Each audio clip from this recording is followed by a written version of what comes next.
Comic books have got a very strange self-esteem issue. Now maybe I ought to start being intense. I hate Miller being more intense than I am. I call my style the deadline style. Whatever comes out on time, that's my style. He's cashing a check and I'm sitting there doing the work at 3 in the morning. It was my normal grumble. Hate me, that's fine. Just be passionate. Love me, just be passionate about it. Don't be lukewarm. Don't tell me you want to see other guys.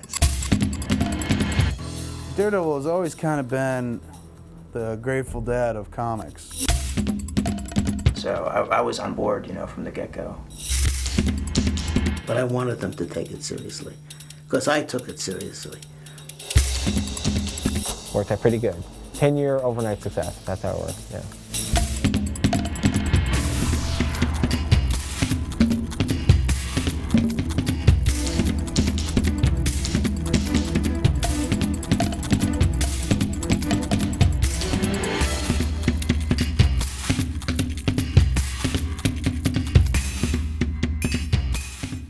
I wanted something for Bill Everett to do. When we first did Daredevil, I said to myself, here's Bill, who had created the Submariner. He's one of the great talents in our business.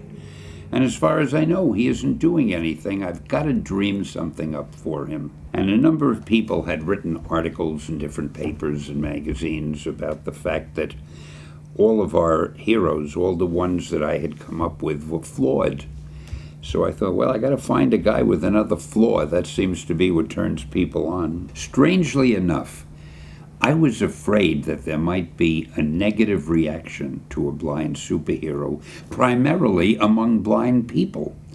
I felt they would feel, what's this guy trying to do? We can't do things like that. Is this some sort of a parody? And I was nervous about it. And then I was amazed to find we got more fan mail in the beginning from charities for the blind.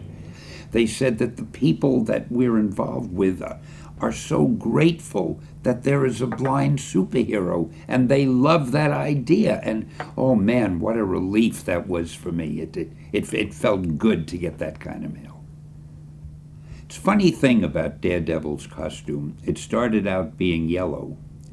And I really am no authority on what color costumes should be. I used to leave that really to the people who did the coloring in our office.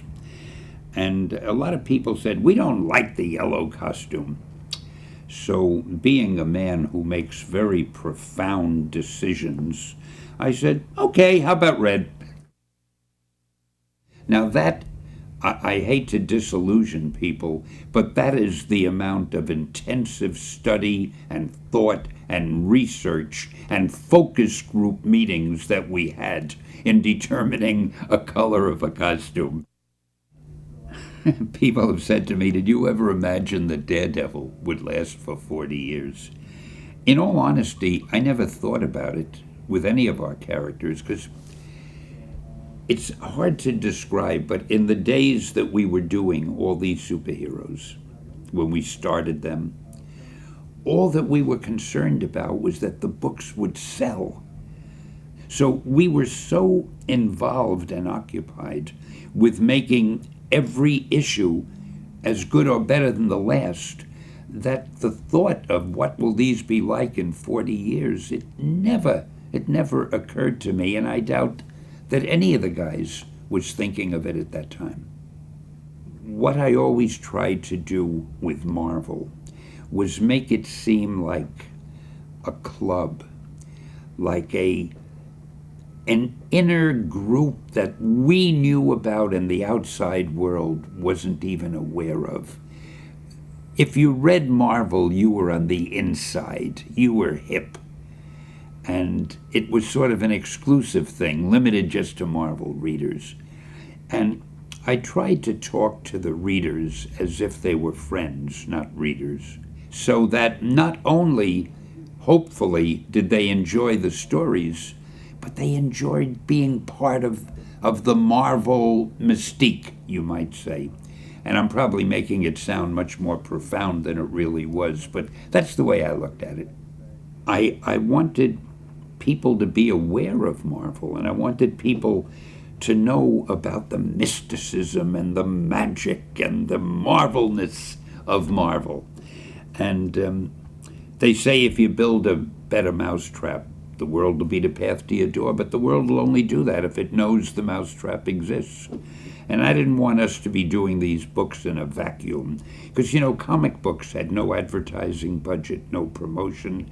There were no ads on television, on the radio, in newspapers. You just printed your comic book and it was out there. And I was sort of like Joan of Arc. I was on a crusade, a mission, to let the world know about the marvelous world of Marvel. So in that sense, I guess I was a little bit of a huckster. To me, placing the dialogue balloons was very important because it's part of the artwork. A lot of people don't realize that. They just shove the dialogue wherever they have room. But here's a panel with an illustration, and you have space that's empty and space that's filled with line work. When you put a dialogue balloon in with a pointer or a sound effect or a caption along the top or the side or the bottom, you're contributing to the artwork. That, in essence, becomes part of the illustration. I spent more time deciding where the dialogue balloons would go than I spent writing the dialogue. Writing the dialogue was easy. Sometimes I couldn't put too much humor in the story itself because it was a highly dramatic story and you don't want to break the mood. But I tried in things like the credits. And I wrote all those things. I wouldn't let anybody else touch them for years. Every credit was different than the one before. And I think I had more fun dreaming up those little gags for all the credits than anything else that I did, because I love writing humor. One thing I tried to do was always use a normal vocabulary in our stories. If I wanted to use a word like cataclysmic, or any word that belonged, I would. And it occurred to me that if kids were interested in a story and they came across a word that they didn't understand, they would learn what it meant just through its use in the sentence, by osmosis, so to speak. Or if they had to go to the dictionary and look it up, that's not the worst thing that could happen.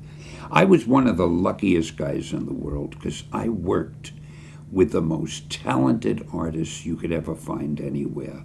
Colan, Romita, Bill Everett, Wally Wood. I don't think I worked with Frank Miller. I think he came along after I left, and that's a lasting regret of mine because he too is wonderful. But we at Marvel were indeed fortunate. We had the best artists. I would give them just a notion of a plot, and they went off and running, and they would illustrate it, and it was a great working arrangement.